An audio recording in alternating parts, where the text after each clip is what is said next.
Hi hello welcome to cinema society. இந்த வீடியோவில் நம்ம என்ன பார்க்க போகிறோன்னா ஃபர்ஸ்ட் ஹாஃப் ஆஃப் 2024 இன் தமிழ் சினிமாவில் 2024 ஃபர்ஸ்ட் ஹாஃப் வந்து எப்படி இருந்துச்சு அதை பற்றி தான் இந்த வீடியோவில் வந்து பார்க்க போகிறோம். நம்ம சேனலை நீங்கள் இன்னும் சப்ஸ்கிரைப் பண்ணலன்னா மறக்காமல் சப்ஸ்கிரைப் பண்ணி சப்போர்ட் பண்ணுங்கள். இப்போ வாங்க வீடியோக்குள்ளே போகலாம். 2024 ஸ்டார்டிங்கில் ஜனவரி மாதம் பொங்கலுக்கு அயலான் அப்புறம் கேப்டன் மில்லர்னு 2 படம் வந்து ரிலீஸ் ஆச்சு. ஒரு நல்ல ஸ்டார்ட்டை இந்த 2 படம் கொடுக்கும்னு நினச்சோம். பட் இந்த 2 படமே வந்து ஒரு நல்ல ஸ்டார்ட் வந்து கொடுக்கல. பாக்ஸ் ஆஃபீஸ் வைஸ் வந்து நல்லா வந்து பெர்ஃபார்ம் பண்ணுச்சு. பட் ரிவ்யூ வைஸாக பார்த்திங்கன்னா ஒரு மிக்சட் ரிவ்யூ தான் வாங்குச்சு. மிஷன் சாப்டர் 1 ரிலீஸ் ஆச்சு. அந்த படம் வந்து ஒரு நல்ல ரிவ்யூ வந்து வாங்குச்சு. ஜனவரி 25 வந்து ப்ளூ ஸ்டார் அப்புறம் சிங்கப்பூர் சலூன்னு 2 படம் வந்து ரிலீஸ் ஆச்சு. 2 படமும் ஒரு மீடியமான பெர்ஃபார்மன்ஸை வந்து கொடுத்துச்சு. அடுத்ததாக பிப்ரவரி மாதம் பார்த்திங்கன்னா ஸ்டார்டிங்கில் சந்தானத்தோட வடக்குப்பட்டி ராமசாமி படம் வந்து ரிலீஸ் ஆச்சு. ஒரு மீடியமான பெர்ஃபார்மன்ஸையும் அந்த படம் வந்து கொடுத்துச்சு. அப்புறம் 9 சூப்பர் ஸ்டாரோட லால் சலாம் அப்புறம் லவர் படம் வந்து ரிலீஸ் ஆச்சு. லால் சலாம் ரிலீஸ் ஆச்சு. சூப்பர் ஸ்டார் அந்த படத்தில் வந்து ஒரு எக்ஸ்டெண்டட் கேமியோ வந்து பண்ணியிருக்காரு. பட் அந்த படம் வந்து ரிவ்யூ வைஸாகவும் சரி பாக்ஸ் ஆஃபீஸ் வைஸ்லையும் 2த்துலேயுமே வந்து நல்லா பெர்ஃபார்மன்ஸ் வந்து பண்ணலை. லவர் வந்து ஒரு நீட்டான பெர்ஃபார்மன்ஸை வந்து கொடுத்துச்சு.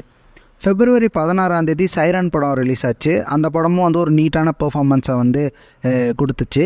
இந்த பிப்ரவரி மாத டைமில் பார்த்திங்கன்னா மலையாள சினிமாவில் வந்து நிறையா படம் வந்து மிகப்பெரிய வெற்றி வந்து கொடுத்துச்சு.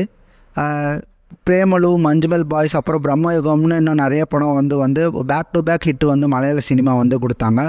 பட் தமிழ் சினிமானால் வந்து அந்த மாதம் வந்து சஸ்டெயின் பண்ண முடியல. மார்ச் மாதம் வந்து ரெபல் படம் வந்துச்சு. அதுவும் ஒரு நீட்டான பெர்ஃபார்மன்ஸை கொடுத்துச்சு. ஹாட்ஸ்பாட் வந்து கான்செப்ட் நல்லா இருந்தாலும் படம் வந்து அவ்வளோக்கா வந்து பெர்ஃபார்ம் வந்து பண்ணலை. ஏப்ரல் மாதம் வந்து ஜிவி பிரகாஷோட கல்வன் படம் வந்து ஃப்ளாப் ஆச்சு. ஏப்ரல் 11 டியர் அண்ட் ரோமியோ வந்து ரிலீஸ் ஆச்சு. ரோமியோ வந்து ஒரு நல்ல பெர்ஃபார்மன்ஸை வந்து கொடுத்துச்சு. பட் டியர் படம் வந்து ஃப்ளாப் ஆச்சு. ஏப்ரல் 26 விஷாலோட ரத்னம் வந்து ஃப்ளாப் ஆச்சு. ஒரு ஹிட்டான combo Hari and Vishal combo வந்து ஃப்ளாப் ஆச்சு. படத்தில் வந்து எதுவுமே வந்து சரியே இல்லை. மே மாதத்துலேருந்து தமிழ் சினிமாவுக்கு வந்து ஒரு நல்ல ஸ்டார்ட் வந்து கொடுத்துச்சு. ஸோ மே மாதம் வந்து அரண்மனை 3 வந்து ஒரு 100 கோடி ரூபா கலெக்ட் பண்ணி ரிவ்யூ அண்ட் பாக்ஸ் ஆஃபீஸ் வைஸில் வந்து ஒரு நல்ல பெர்ஃபார்மன்ஸை வந்து கொடுத்துச்சு. மே 10 ஸ்டார், ராசாவதி, இங்கே நான் தான் கிங்குங்கிற 3 படம் வந்து ரிலீஸ் ஆச்சு.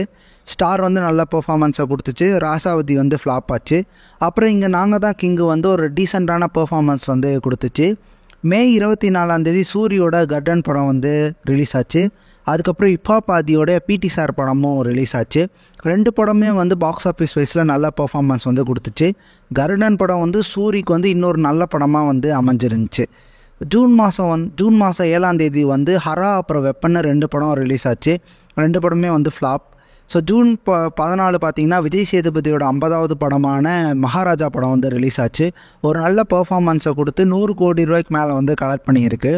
விஜய் சேதுபதியோட ஃபஸ்ட்டு 100 கோடி ரூபா படம் வந்து பார்த்திங்கன்னா இந்த மகாராஜா படம் தான். அதுவும் அவருக்கு வந்து 50வது படத்தில் வந்து அமைஞ்சிருக்கு. ஸோ ஃபஸ்ட் ஆஃப் ஒரு டீசெண்டான பாக்ஸ் ஆஃபீஸை வந்து தமிழ் சினிமா வந்து கொடுத்துருக்கு. ஸோ வெயிட் பண்ணி பார்க்கலாம் செகண்ட் ஹாஃபில் வந்து எப்படி பர்ஃபார்மன்ஸ் பண்ண போகுதுங்கிறத. உங்களுக்கு இந்த வீடியோ பிடிச்சிருந்தா லைக் பண்ணுங்கள். மறக்காமல் உங்கள் ஃப்ரெண்ட்ஸுக்கு ஷேர் பண்ணுங்கள்.